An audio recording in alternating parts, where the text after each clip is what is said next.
자, 오늘은 소렌토 풀체인지 하이브리드 제가 지금 한 11일 정도 탔거든요.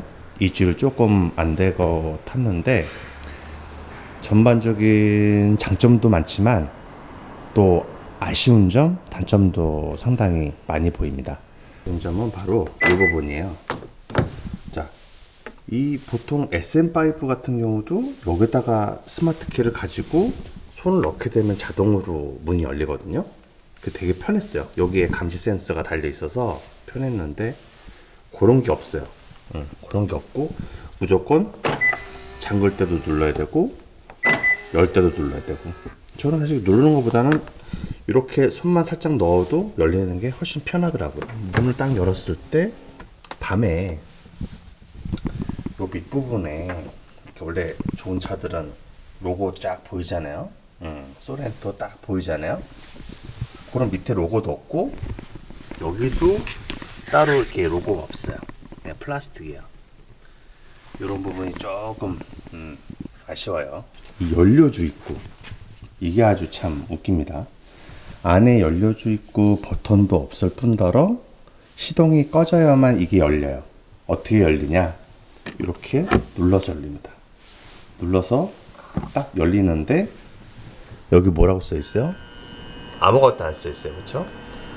이게 하이브리드니까 개솔린이거든요. 휘발유인데 휘발유라고 전혀 써 있지도 않고 그래서 혹시나 디젤을 누를 수도 있을 것 같아요. 그래서 혼유 사고가 충분히 일어날 수 있다.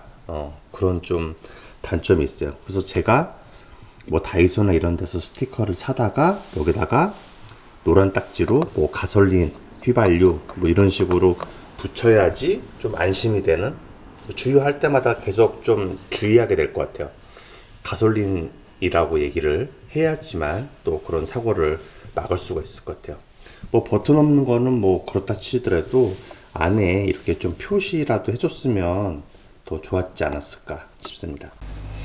그리고 이게 좀 한 2주일 정도 운전을 하다 보니까 보통 이렇게 운전할 때 다소곳이 이렇게 운전 안 하잖아요. 네, 다리를 좀 벌리는데 요 부분, 요 닿는 부분이 조금 여기가, 자, 어떤 부분이냐면 여기 보이시죠? 요 부분이 쏙 들어갔고 요 부분이 쏙 나와 있거든요. 디자인상 운전할 때 좀 불편해.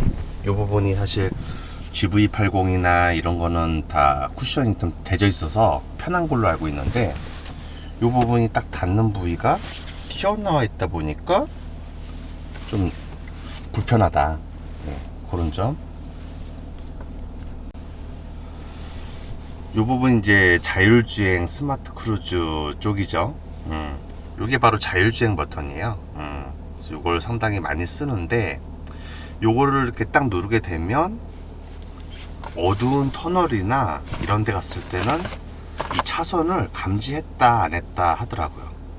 무슨 얘기냐면 이 하얀색 선이 잘 보여야지만 차선을 감지해서 차선 이탈 방지할 수 있는, 핸들을 놓더라도 갈 수 있는 자율주행이 되는데 이 어두운 터널이나 남산 터널 같은 어두운 터널이나 아마 또 밤에 비가 온다든지 그래서 차선이 잘 안 보인다 라고 하면 차선을 감지할 때도 있고 감지를 못할 때도 있어요. 그게 계기판에 떠요. 차선이 감지되면 차선이 뜨는데 감지를 못하면 차선이 살짝 없어졌다가 다시 떴다가, 그러면서 분명히 좀 불안한 부분이 있죠. 예를 들어서 자율주행하면서 가다가 어두운 터널을 강원도 갈 때 많이 지나가 다니는데 그때는 조금 운전자가 주의를 해서 운전을 해야 할 것 같습니다.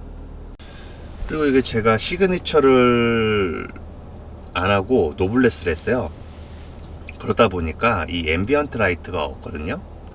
노블레스에 앰비언트 라이트가 없는데 차값이 한 4,300만원 돼요. 옵션 포함해서. 그런데 뭐 대부분 뭐 요즘 나오는 XM3라든가 이런 차들 보면은 앰비언트 라이트들이 훨씬 싼 가격에도 다 있죠. 그래서 이게 시그니처 모델만 앰비언트 라이트가 있다라는 게 조금 아쉬워요.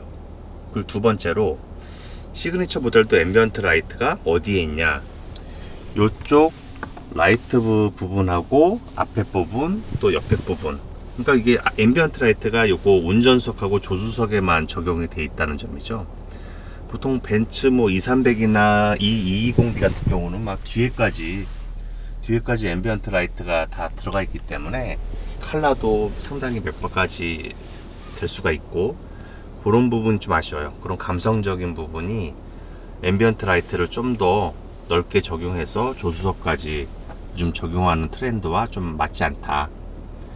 그리고 이 벤틸레이션이 송풍구가 커서 상당히 좋은데, 문제는 이렇게 요런 저 같은 경우는 핸드폰에다가 요거다 딱 붙여서 쓰거든요. 이런 식으로 이렇게 붙여 쓰는데 요런 부분이 맞물림이 조금 약해요. 좀 좁다 보니까 그런 부분이 좀 약하더라고. 그리고 조금 디자인상도 뭐가 좀 안 맞는 부분이 있고요. 그리고 이 계기판이 K5 같은 경우는 소렌토보다 좀 전에 나왔는데, 날씨에 따라서 좀 계기판이 바뀌기도 해요. 근데 여기는 드라이브 모드에 대해서는 계기판이 바뀌지만 뭐 날씨에 대해서 계기판이 바뀌거나 하는 건 없어요. 디테마는 이렇게 이제 넓은 모드인데, 이게 지금 날씨랑 연동이 되는 것 같진 않아요. 이거. 자, 그리고 이게 지금 이제 영맨이 그 서비스로 달아준 블랙박스예요. 이게 시그니처 모델은 내장형 블랙박스가 다 있거든요. 근데 이제 노블레스 같은 경우는 블랙박스를 따로 달아야 되는 점인데, 이런 부분은 사실 이렇게 선도 되게 좀 지저분하게 보이고 그래서 좀 아쉬워요. 그래서 요즘 나오는 차들은 다 사실 이렇게 선이 다 있죠.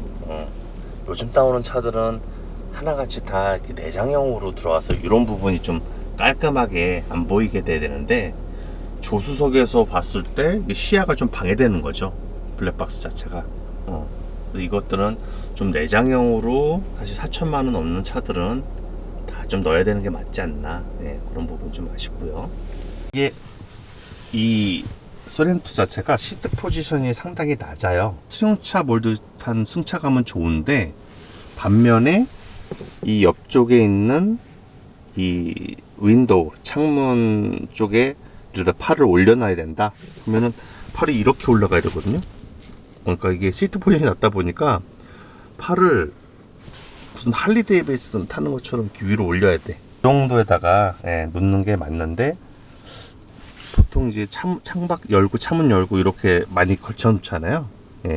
이런 부분이 이제 좀 오히려 시트 포지션이 낮다 보니까 조금 불편한 점도 있습니다. 기본적으로 제공되는 카 매트거든요. 그런데 카 매트 상태가 그렇게 고급스러워 보이진 않아요. 이렇게 로고 같은 것도 없고 그냥 일반적인 카 매트예요. 그래서 이게 좀 쓰다가 뭐 코일 매트라든가 이런 거를 좀 쓰는 게 낫지 않나. 카 매트가 좀 아쉽습니다. 사은품이라든가 이런 것들이 없어요. 보통 뭐 예전에 SM5 샀을 때는 세차용품이라든가 이런 것들을 줬는데, 그런 거 전혀 없고 안내책자랑 삼각대 그 정도밖에 없더라고요. 이제 헤드업 디스플레이를 제가 옵션을 넣어서 헤드업 디스플레이가 상당히 편해요. 근데 전에는 아마 크기까지 좀 조절이 됐었는데, 그런 부분은 조금 아쉬워요. 크기는 무조건 일률적이라는 거. 높이는 한 10 정도 맞추면은 맞더라고요. 이게 너무 낮게 내려가거나 너무 높게 내려가 있으면은 운전하는데 좀. 그리고 이제 여기 A 필러 부분이 두껍다고 해야 되나? 운전할 때 좀 시야를 좀 방해하더라고요, 많이. 이 부분 좀 얄쌍하게 더 할 수는 없나. 상당히 이 부분이 좀 시야가 방해되고, 이 부분도 지금 계기판이 여기랑 여기가 연결이 돼 있잖아요. 연결이 이렇게 돼 있는데, 이렇게 뚝 나온 부분은 사실 별 의미는 없는 것 같아. 여기는 왜냐면 이 안쪽이 이렇게 들어가 있거든요. 연결이 되는 게 아니라 어느 정도 들어가 있는데, 이 부분이 툭 튀어나와 있고, 또 얘도 여기 툭 튀어나와 있어. 그러니까 이게 깔끔하게 그냥 일자로 떨어져주면 더 좋을 텐데, 얘가 이렇게 툭 튀어나와 있다 보니까 조금 디자인상 또 시야상 안 튀어나왔으니까 여기 차라리 일자로 그냥 평평하게 해주는 게 더 좋을 것 같아요. 이게 아쉬운 점이 또 하이브리드는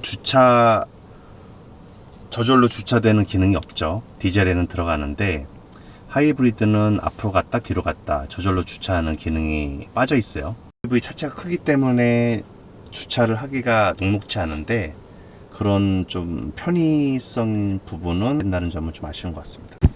그리고 이게 노블레스 천연가죽 시트인데요.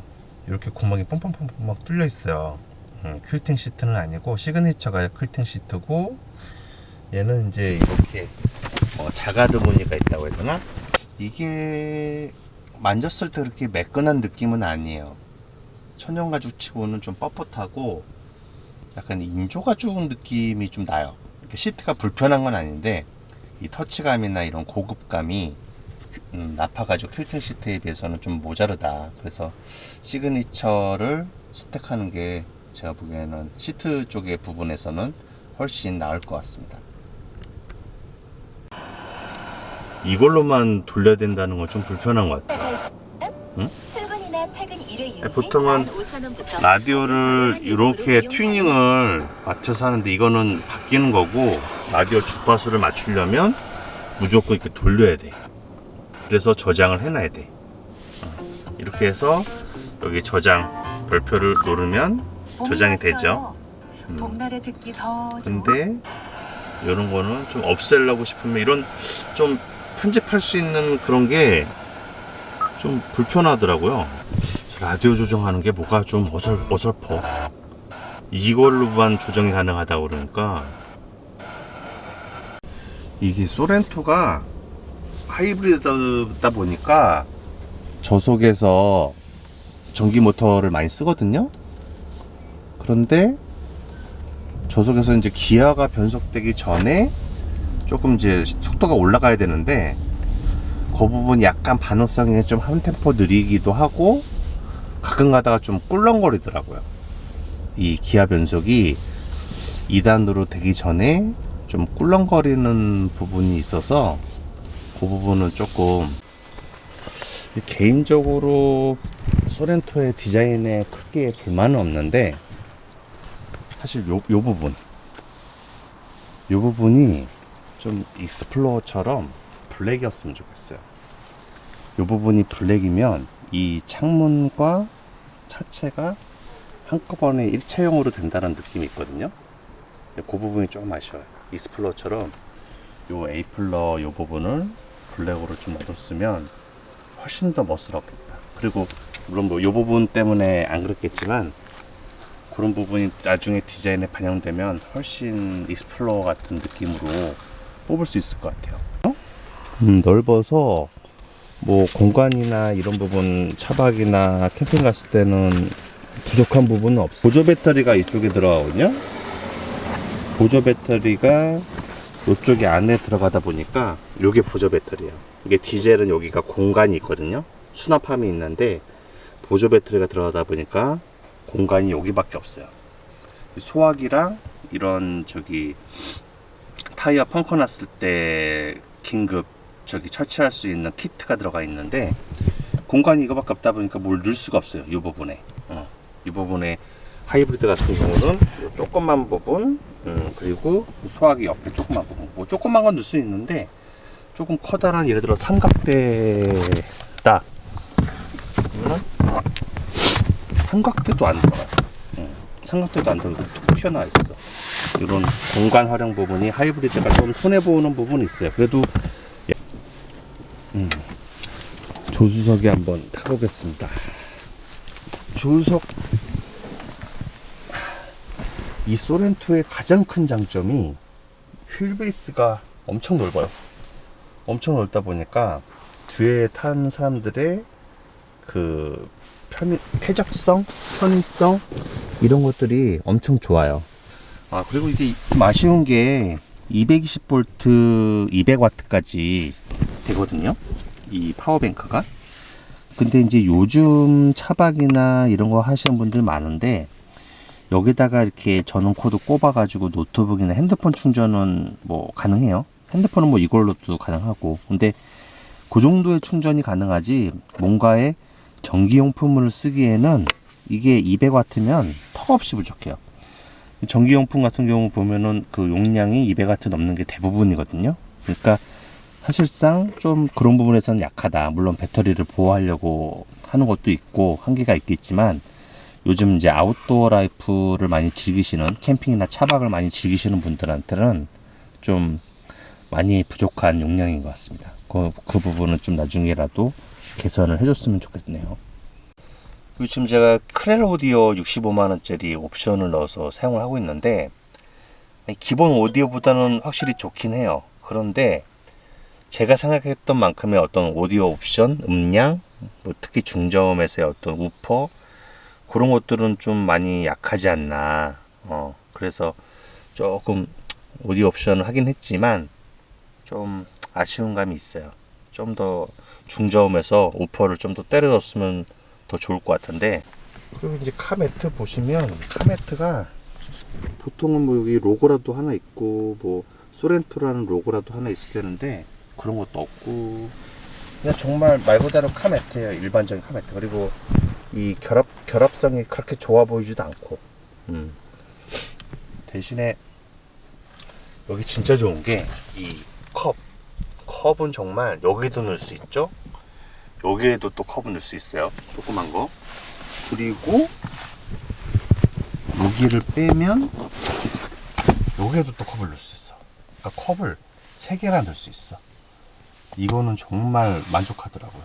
그래서 와이프도 이 휠베이스 너무 넓은 거랑 컵을 놓을 수 있는 자리들이 상당히 많다는 점, 그리고 이제 핸드폰이라든가 이런 부분 많이 쓰기 때문에 이런 이제 USB 포트라든가 이런 것들이 많은 점도 상당히 좋은 장점인 것 같습니다. 그리고 이제 이 블레이저라고 해야 되나? 이게 뭐라고 그러지? 선블레이드 수동이긴 하지만 있으니까 훨씬 좋아요. 뭐 햇빛 차단하기도 좋고 또 잠자기에도 좋고 그런 부분은 좀 칭찬해 줄 만해요. 이제 차박 많이 하시는 분들은 등이 켜져 있기 때문에 이 부분을 이렇게 밀어 넣으시잖아요. 아마 이렇게 손가락으로는 좀 힘들고 이 부분을 이쪽으로 이렇게 밀면 이게 착딱 하고 등이 꺼지거든요. 근데 대부분 옛날 차들은 다시 또 풀어야 돼. 근데 이거는 안 풀어도 돼요. 이거는 이렇게 닫혀진 상태에서 그냥 눌러주면 자동적으로 풀려서 여기에 부딪히지 않더라고요. 그래서 그 부분은 좀 편하게 잘 만든 것 같습니다. 이거는 아는 지인분이 키 케이스를 선물해 주셨는데 상당히 고급스러워요. 키 케이스가 이제 가죽으로 돼 있어서 기아차 키 케이스가 되게 좀 허접하잖아요. 근데 이렇게 넣으니까 상당히 좋고, 아마 이게 그 종류가 여러 가지 있는데 여기 부분에 붙어 있는 차는 아마 구멍도 뚫려 있고, 이 가죽 시트, 내장 시트와 색깔도 비슷해서 상당히 좋습니다. 그래서 여기에 이렇게 차 번호도 들어갈 수 있게 이렇게 해놨고요. 그리고 열쇠고리도 같이 있고 상당히 고급스럽죠? 요거는 아마 이 회사가 에기스라는 회사인데 뭐 종류가 여러 가지인데 이 컬러 되게 고급스러운 것 같아요. 아주 마음에 드는 선물입니다. 그러면 SUV 치고는 얄쌍해요.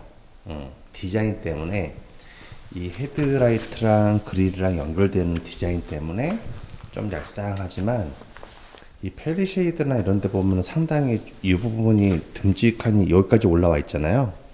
크면서 좀 볼드한 느낌이 드는 게 아무래도 SUV는 더 좀 어울리지 않나. 자, 오늘은 소렌토 풀체인지 하이브리드 제가 지금 한 11일 정도 탔거든요. 2주일 조금 안 되고 탔는데 전반적인 장점도 많지만 또 아쉬운 점, 단점도 상당히 많이 보입니다. 그리고 이제 카 매트 보시면 카 매트가 보통은 뭐 여기 로고라도 하나 있고 뭐 소렌토라는 로고라도 하나 있어야 되는데 그런 것도 없고 그냥 정말 말 그대로 카 매트예요. 일반적인 카 매트. 그리고 이 결합성이 그렇게 좋아 보이지도 않고